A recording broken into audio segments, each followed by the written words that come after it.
몇 가지 질문을 해보겠습니다. 첫 번째로 종교 지도자가 갖춰야 될 최고의 덕목은 무엇일까? 저는 책임지는 거다 그렇게 생각합니다. 그 시대에 대해서 책임을 져야 되고 백성들의 죄에 대해서 책임을 지는 것이 종교 지도자가 갖춰야 될 최고의 덕목이라는 겁니다. 두 번째로 성경은 누구에게 주신 말씀일까? 잘 아는 것 같은데 이 성경을 세상 모든 사람에게 주셨다라고 생각하기 쉽습니다. 그러나 성경은 여호와를 하나님으로 믿는 자들에게 주신 거예요. 아멘? 우리에게 주신 거라는 겁니다.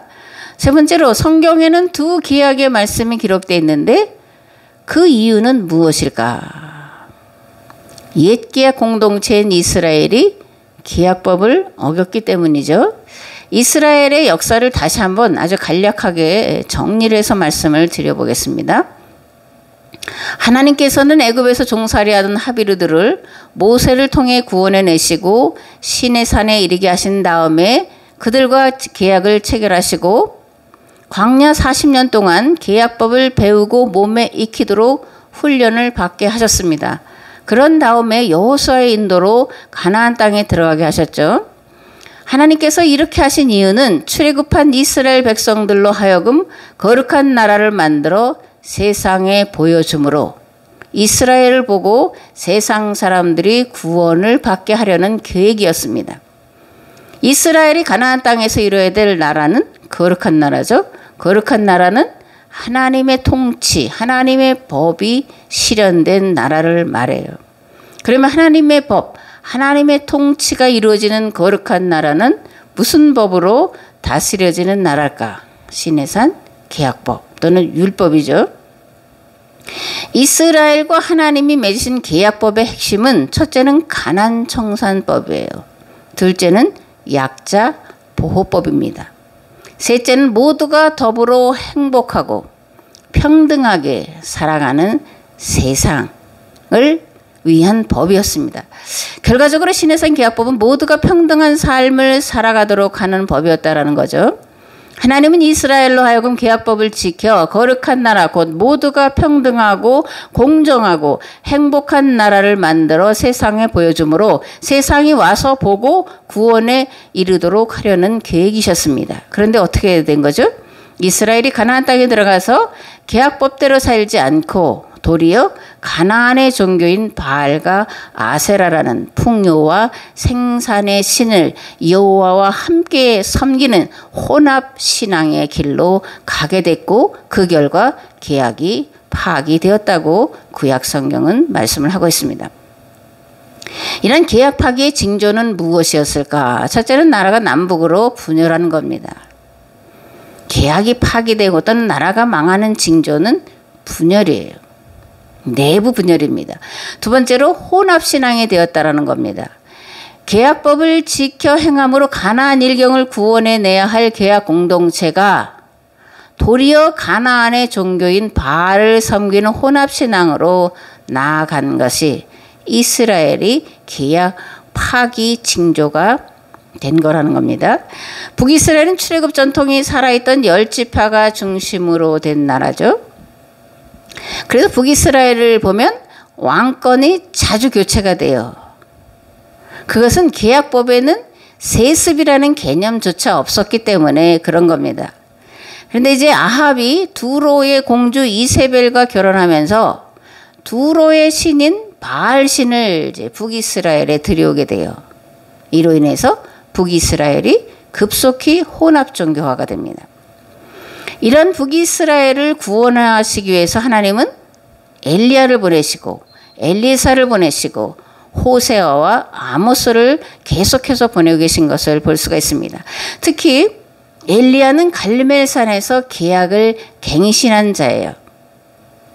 엘리야가 모든 백성에게 가까이 나아가 이르되 너희가 어느 때까지 둘 사이에서 머뭇머뭇하려느냐 여호와와 바알 사이에서 머뭇머뭇하려느냐 여호와가 만일 하나님이면 그를 따르고 바알이 만일 하나님이면 그를 따를지니라 하니 백성이 말 한마디도 대답하지 아니하는지라.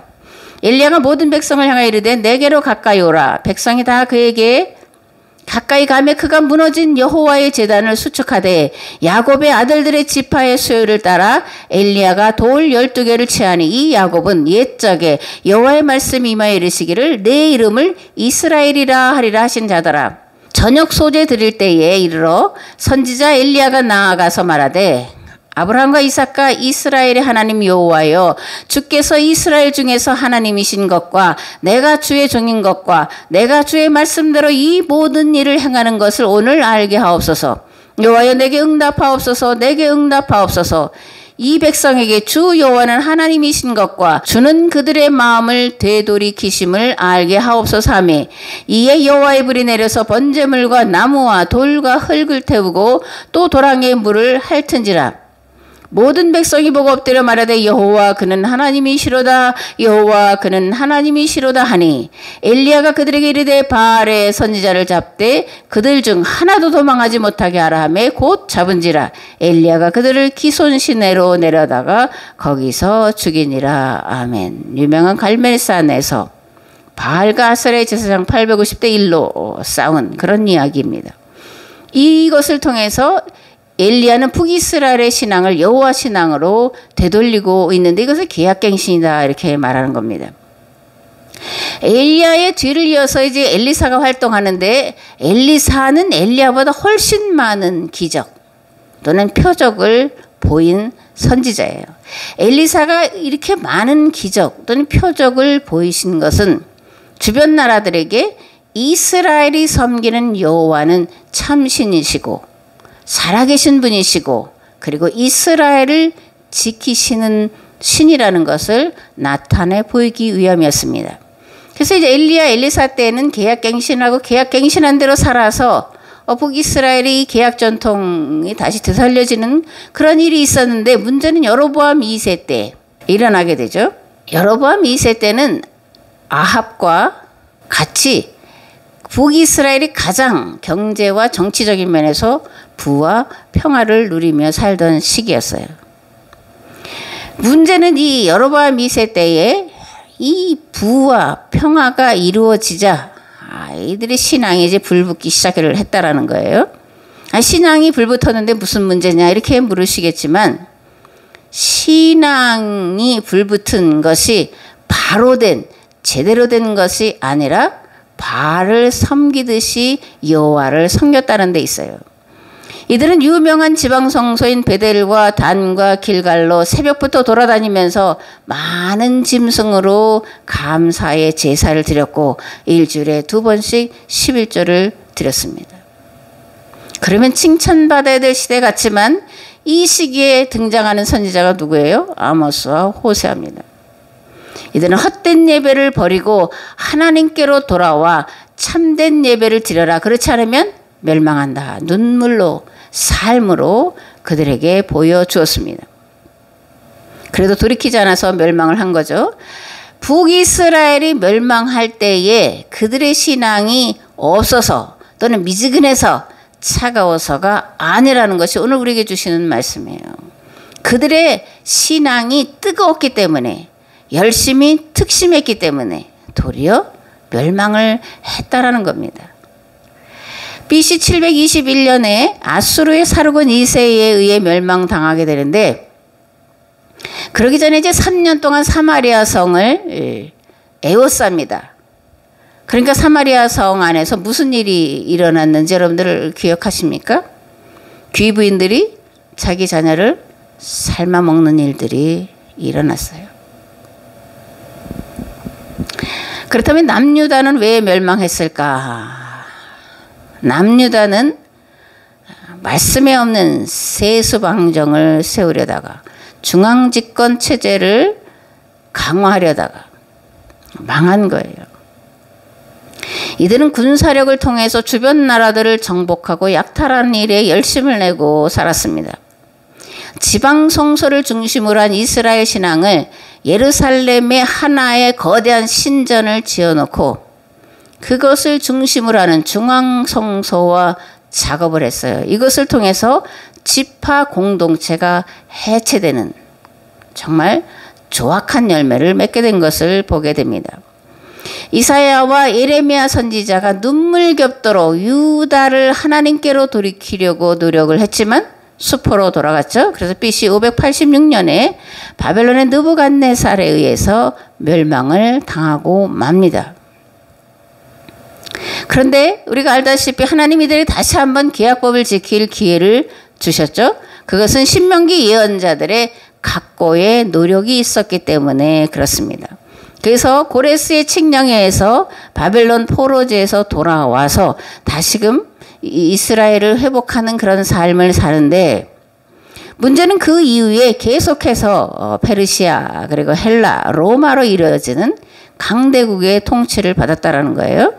특히 헬라 제국이 그 지중해 연안의 모든 국가들을 헬라 문화화하려고 하는 전략에 맞서서 이스라엘은 정말 목숨을 걸고 신앙을 지켰는데, 그 목숨을 걸고 신앙을 지키기 위해서는 쉽게 만들어야 됐어요. 율법을. 그래서 조항으로 만들었습니다.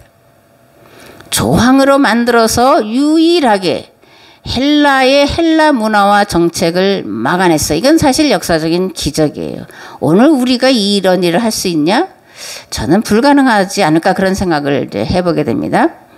그런데 이런 제국들의 그 지배를 계속해서 받으면서 이들은 어떻게 하면 나라를 회복할 수 있을까에 대해서 끊임없이 고민을 했어요. 그래서 이들이 선민 사상을 강화시켰고 인과응보 사상을 강화시켰고 유대교 율법 조항을 도구마화시켜서 그들의 그 신앙과 민족의 정체성을 지켜나가도록 애를 썼습니다. 이러한 가운데 유대 사회는 율법을 지킬 수 있는 지배층과 부유층들은 의인으로, 율법을 지키지 못하는 자들은 죄인으로 양분되는 사회를 만들었어요. 특히 안식일법 조항을 지키면 모든 율법을 다 지켰다라고 말하는데, 가난한 자, 병든 자, 고아와 과부들은 이 안식일법을 제대로 지킬 수가 없었죠. 그래서 죄인으로 전락을 한 겁니다. 그리고 이스라엘은 모든 세상을 구원할 구원 공동체로 출발했는데, 정작 그들이 구원해 낼 이방 민족을 지옥의 땔감 정도로 여겼다라는 거예요. 이 선민 사상이 유대인과 이방인은 같이 식탁 공동체를 이뤄도 안 되고, 그죠? 그들은 구원받을 아무런 자격도 없다. 아브라함의 후손이 아니기 때문에 이렇게 차별하고 구별하면서 산 것이 유대인들이었어요. 그리고 이 이스라엘이 멸망하기 직전에 이들도 북이스라엘처럼 아주 신앙에 열심히 뜨거웠습니다. 하루에 3번씩 기도하고 열심으로 예루살렘 성전에 가서 제사 드리고 하다가 로마 제국에서 70년경에 멸망을 당한 것을 우리가 다 알고 있습니다. 그렇다면 이스라엘의 멸망에 대한 책임은 누구에게 있을까를 우리가 물어봐야 되죠. 누구에게 있을까? 종교 지도자들, 제사장들에게 있다라는 겁니다. 하나님과 성경 말씀을 올바르게 전해서 그들로 하여금 하나님과 맺은 계약법대로 살아서 세상을 구원하도록 가르쳤어야 되는데, 그들이 그렇게 하지 않았다라는 거예요. 그렇게 하지 못했다라는 겁니다. 제가 앞에서 종교 지도자가 갖춰야 될 최고의 덕목은 책임지는 것이다 라고 말씀을 드렸죠. 시대에 대해 책임을 지고 백성들의 죄에 책임을 져야 한다라고 말씀을 드렸는데, 종교 지도자들이 올바르지 못하면 그 시대가 죄로 인해서 멸망을 당하기 때문에 그런 겁니다. 그래서 아무나 너희들은 선생이 되지 말라 그렇게 우리에게 가르치잖아요. 선생된 자에게 주어진 책임은 무한 책임이기 때문에 그렇습니다. 오늘 본문 말씀은 출애굽기 32장인데 이 32장에는 금송아지 우상을 만들고 이에 대해서 하나님이 분노하셔서 다 진멸시키고 모세 너로 큰 민족을 이루겠다라고 말씀하신 것에 대한 모세의 반응, 그리고 하나님의 반응에 대해서 기록이 되어 있습니다. 백성이 모세가 산에서 내려오미 더딤을 보고 모여 백성이 아론에게 이르러 말하되 일어나라 우리를 위하여 우리를 인도할 신을 만들라. 이 모세 곧 우리를 애굽 땅에서 인도해낸 사람은 어찌 되었는지 알지 못함이니라. 아론이 그들에게 이르되 너희의 아내와 자녀의 귀에서 금고리를 빼어 내게로 가져오라. 모든 백성이 그 귀에서 금고리를 빼어 아론에게로 가져가매 아론이 그들의 손에서 금고리를 받아 부어서 조각칼로 새겨 송아지 형상을 만드니 그들이 말하되 이스라엘아 이는 너희를 애굽 땅에서 인도해낸 너희의 신이로다. 이스라엘아 이는 너희를 애굽 땅에서 인도해낸 너희의 신이로다 하는지라. 아론이 보고 그 앞에 제단을 쌓고 이에 아론이 공파에 이르되 내일은 여호와의 절일이니라 하니 이튿날에 그들이 일찍 일어나 번제를 드리며 화목제를 드리고 백성이 앉아서 먹고 마시며 일어나서 뛰놀더라. 여호와께서 모세에게 이르시되 너는 내려가라. 네가 애굽 땅에서 인도하여 낸 네 백성이 부패하였도다. 그들이 내가 그들에게 명령한 길을 속히 떠나 자기를 위하여 송아지를 부어 만들고 그것을 예배하며 그것에게 제물을 드리며 말하기를 이스라엘아 이는 너희를 애굽 땅에서 인도하여 낸 너희 신이라 하였도다. 여호와께서 또 모세에게 이르시되 내가 이 백성을 보니 목이 뻣뻣한 백성이로다. 그런즉 내가 하는 대로 두라. 내가 그들에게 진노하여 그들을 진멸하고 너를 큰 나라가 되게 하리라. 모세가 그의 하나님 여호와께 구하여 이르되 여호와여 어찌하여 그 큰 권능과 강한 손으로 애굽 땅에서 인도하여 내신 주의 백성에게 진노하시나이까. 어찌하여 애굽 사람이 말하기를 여호와가 자기의 백성을 산에서 죽이고 지면에서 진멸하려는 악한 의도로 인도해 내었다고 말하게 하시려 하나이까. 주의 맹렬한 노를 그치시고 뜻을 돌이키사 주의 백성에게 이 화를 내리지 마옵소서. 주의 종 아브라함과 이삭과 이스라엘을 기억하소서. 주께서 그들을 위하여 주를 가리켜 맹세하여 이르시기를 내가 너희의 자손을 하늘의 별처럼 많게 하고 내가 허락한 이 온 땅을 너희의 자손에게 주어 영원한 기업이 되게 하리라 하셨나이다. 여호와께서 뜻을 돌이키사 말씀하신 화를 그 백성에게 내리지 아니하시니라. 아멘. 모세가 하나님을 배우러 시내산에 올라갔고 올라간 지 40일이 되었어요. 그러니까 밑에서 모세를 기다리던 사람들이 모세가 어떻게 됐는지 모르니까 불안하고 근심하면서 더 이상은 견딜 수 없다고 아론에 가서 아우성을 치는 거예요. 답답하지 않겠습니까? 그들을 애굽에서 인도해낸 모세가 산에 올라가더니 내려오질 않아. 하루 이틀이 아니라 40일 동안 답답하고 불안하고 근심이 되었을 겁니다.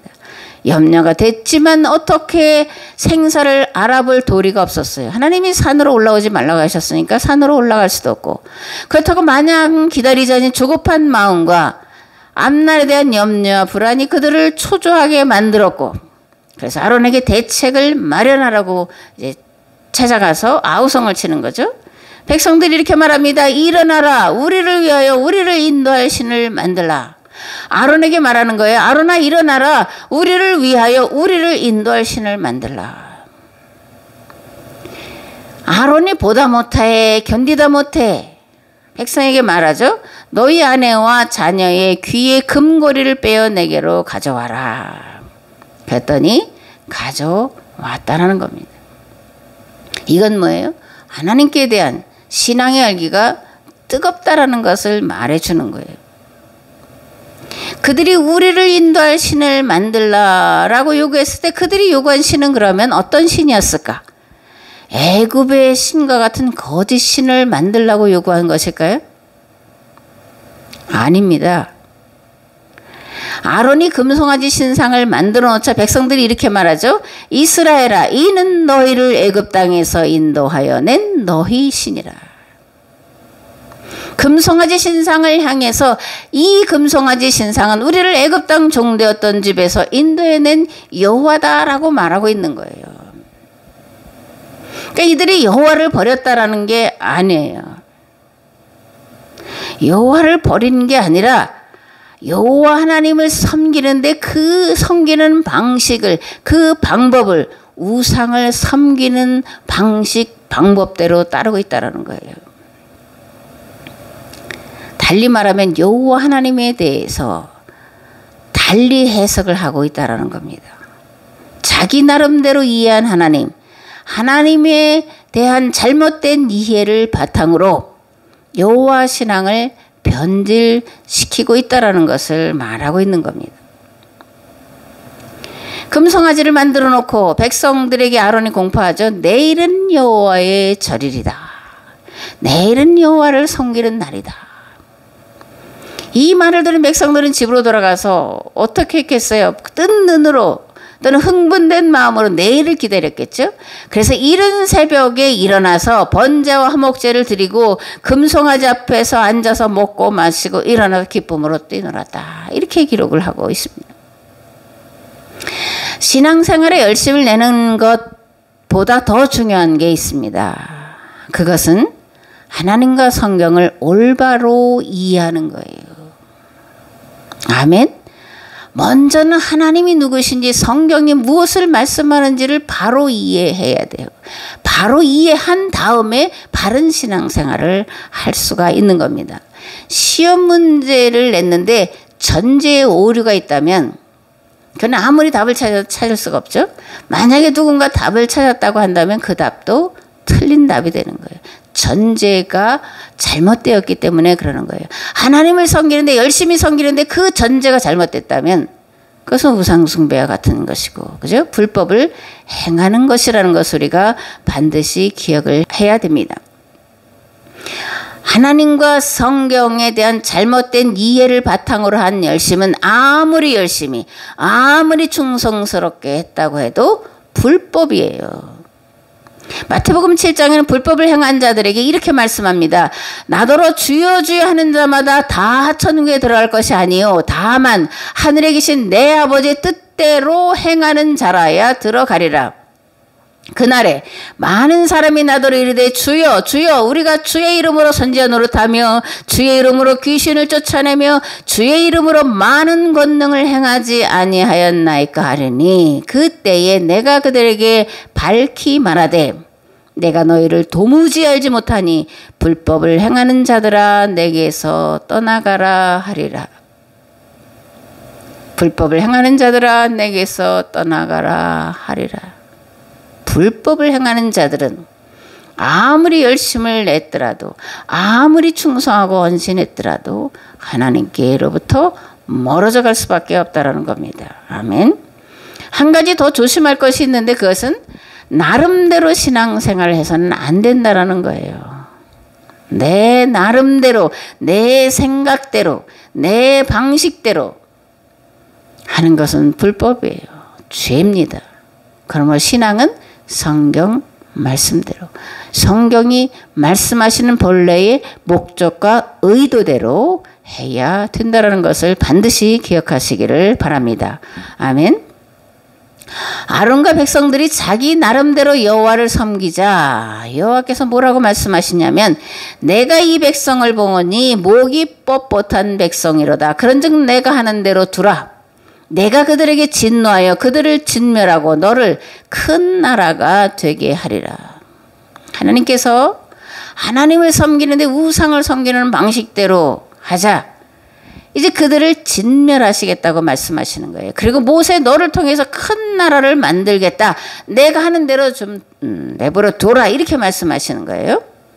이런 하나님의 말씀에 모세의 반응은 어떠했을까요? 모세는 어찌하여 라고 하나님 앞에 기도합니다. 어찌하여 그 큰 권능과 강한 손으로 애굽 땅에서 인도하여 내신 주의 백성에게 진노하시나이까. 어찌하여 애굽 사람들이 이르기를 여호와가 자기의 백성을 산에서 죽이고 지면에서 진멸하려는 악한 의도로 인도해내었다고 말하게 하시려 하나이까. 주의 맹렬한 노를 그치시고 뜻을 돌이키사 주의 백성에게 이 화를 내리지 마옵소서. 그리고 또 기도합니다. 주의 종 아브라함과 이삭과 이스라엘을 기억하소서. 주께서 그들을 위하여 주를 가리켜 맹세하여 이르시기를 내가 너희의 자손을 하늘의 별처럼 많게 하고 내가 허락한 이 온 땅을 너희의 자손에게 주어 영원한 기업이 되게 하리라 하셨나이다. 하나님이 약속하신 말씀을 가지고 모세가 기도를 합니다. 그 다음에 또 기도해요. 슬프도소이다. 이 백성이 자기들을 위하여 금신을 만들어 싸우니 큰 죄를 범하였나이다. 그러나 이제 그들의 죄를 사하시옵소서. 그렇지 아니하시오면 원하건대 주께서 기록하신 책에서 내 이름을 지워버려 주옵소서. 아멘. 그랬더니 여호와께서 뜻을 돌이키사 말씀하신 화를 그 백성에게 내리지 아니하시더라 라고 말씀합니다. 아멘. 하나님은 뜻을 돌이키시는 분이에요. 그렇다고 아무 때나 뜻을 돌이키시는 분이 아니에요. 어떨 때 하나님께서 뜻을 돌이키실까? 백성들의 죄를 대신 끌어안고 통회와 자복하는 자의 기도가 있을 때 뜻을 돌이키시는 거예요. 범죄한 백성을 내 백성으로 끌어안을 때 그때 하나님은 진멸하시려는 계획을 취소하시는 거예요. 이거는 계약법에 있는 내용이기 때문에 그렇습니다. 사실 이스라엘이 출애굽하게 된 건 하나님의 능력으로 된 거잖아요. 그래서 이스라엘은 하나님의 백성이에요. 모든 세상 만물들은, 모든 인류들은 하나님이 지으신 하나님의 백성이에요. 그런데 오늘 하나님은 모세에게 네가 애굽 땅에서 인도해낸 네 백성이 부패했다라고 이렇게 말씀을 하셔요. 이거 엄청난 말씀이잖아요. 하나님의 백성을 모세 네 백성이라고 말씀하시는 거예요. 오늘 하나님 우리에게 이 모든 만물, 교회 밖에 있는 사람들을 네 백성이라고 말씀하시는 거라는 겁니다. 하나님이 능력과 권능으로 애굽에서 이끌어내신 하나님의 백성을 모세의 백성이라고 말씀하신 이유는 모세의 80년 인생이 거기에 다 녹아있기 때문에 그러는 거예요. 모세가 어떻게 80년 동안 이 하비르들을 구원해낼까를 고민하는 것을 하나님이 보시고 들으시고 아셨기 때문에 그러는 거예요. 바로가 돼서 권력을 누릴 수 있었는데 그렇게 하지를 않았잖아요. 그걸 포기했잖아요. 미디안 광야 40년 동안 모세는 이드로의 양무리를 치면서도 그들을 포기할 수가 없었어요. 그 40년 동안 그 방법을 찾아 헤맨 것이었고 그 방법이 찾아졌을 때 완성되었을 때에 하나님이 가시나무 불꽃 가운데서 모세를 만나 주시는 거예요. 모세의 80년의 인생이 다 녹아있기 때문에 모세의 마음이 그들을 향하여 온전하기 때문에 하나님은 모세에게 이 백성은 네 백성이다 이렇게 말씀하시는 거예요. 거듭말하지만 오늘 이 교회 밖에 있는 사람들을 내 백성으로 낙원교회의 백성으로 끌어안고 그들의 구원을 위해서 기도하라고 하는 말씀으로 들으시기를 우리 주 예수 그리스도의 이름으로 축복합니다. 아멘. 우리가 본문을 통해서 놀라운 사실을 발견하는데 그것은 하나님이 모세의 동의를 구하고 계시다라는 거예요. 하나님이 내 백성이 아니라 네 백성이야 라고 말씀하시면서 이 백성을 내가 하고 싶은 대로 진멸하도록 내버려 둬라 그러는데 모세의 동의를 구하시는 거예요. 내 마음대로 하겠다라고 말씀하시지만 모세의 동의를 구하시는 거예요. 모세가 안 됩니다 그러면 하나님은 하실 수 없는 거예요. 이게 계약 조건에 들어가 있는 엄청난 특권이면서 두렵고 떨리는 책임이에요. 그런데 이러한 일은 창세기에 이미 기록이 되어 있죠. 창세기 18장에 소돔과 고모라를 하나님께서 멸망시키러 오시는데 그런데 이렇게 말씀하셔요. 아브라함에게 내가 하려는 것을 아브라함에게 숨기겠느냐. 아브라함은 강대한 나라가 되고 천하 만민은 그로 말미암아 복을 받게 될 것이 아니냐. 아브라함은 모든 사람이 복받아 살기를 원하던 자였죠. 그죠? 그래서 자기가 가진 모든 것을 다 내려놓고 하나님의 말씀을 따라서 가나안 땅으로 내려간 자예요. 가나안 땅에 살면서 특별히 소돔과 고모라가 그 메소포타미아 연합군에 의해서 초토화되고 다 백성들이 끌려갔을 때에 기습작전을 벌이잖아요. 318명으로 기습작전을 벌여서 그들을 다시 되찾아와요. 그러니까 이 소돔과 고모라는 이 아브라함의 생명을 건 그런 전쟁으로 인하여 되찾아온 백성이기 때문에 하나님이 소돔과 고모라를 멸망시키려 해도 하나님 마음대로 할 수가 없으셨던 거예요. 아브라함의 허락을 받으셔야 했다라는 겁니다. 아멘. 오늘 세계화 공동체인 교회는 세상에 대해 어떤 마음 자세를 갖고 있을까를 오늘 이 시점에서 우리가 돌아봐야 됩니다.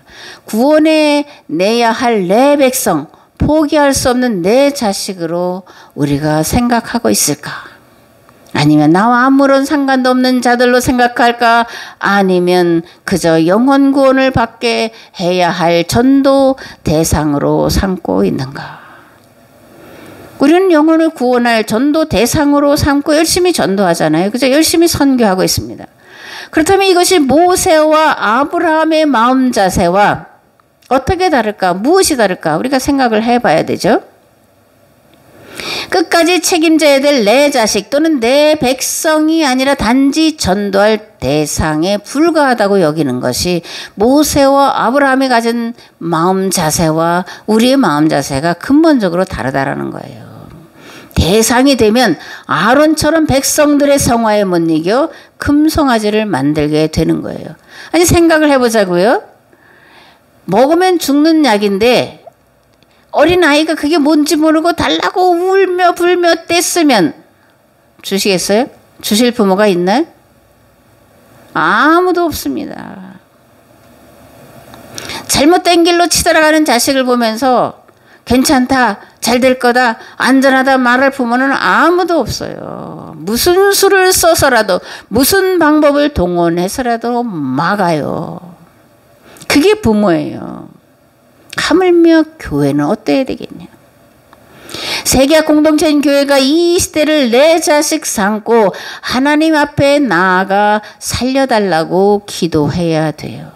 세상 구원에 대한 책임의식으로 편히 잠들지 못하고 기도해야 돼요. 그러면 긍휼과 자비가 한없으신 하나님께서 우리의 기도를 들으시고 응답하셔서 세상을 만물을 구원해 내도록끔 역사해 주실 줄 믿습니다. 아멘. 다음 주는 성탄절이에요. 인간을 사랑하사 인간을 지어 사망에서 구원하시려고 사람 되신 예수 그리스도의 탄생의 의미를 깊이 생각하는 한 주간이 되어야 됩니다. 또한 세계화 공동체인 교회가 구원의 은혜를 먼저 받은 우리가 내가 이 세상과 만물의 구원을 위해 전심으로 기도해야 할 때인 것을 기억하고 그 무한 책임을 감당하기 위해 기도하는 한 주간이 되어야 될 줄 믿습니다. 그리하면 하나님께서 교회를 통해 성도들을 통해 뜻이 하늘에서와 같이 이 땅에서도 속히 이루어지도록 역사하실 줄 믿습니다. 아멘. 이제는 길과 진리와 생명 되신 예수 그리스도의 은혜와 아버지 하나님의 무한하시고 극진하시는 사랑하심과 성령님의 감화 감동 역사 교통하심이 구원받은 자로서 해야 될 책임을 다시 한번 깨닫고 돌아간 우리의 삶의 자리 위에 이 교회 위에 이 나라 이 민족 위에 이제로부터 영원토록 함께 하옵시기를 간절히 축원하옵나이다. 아멘. 아멘.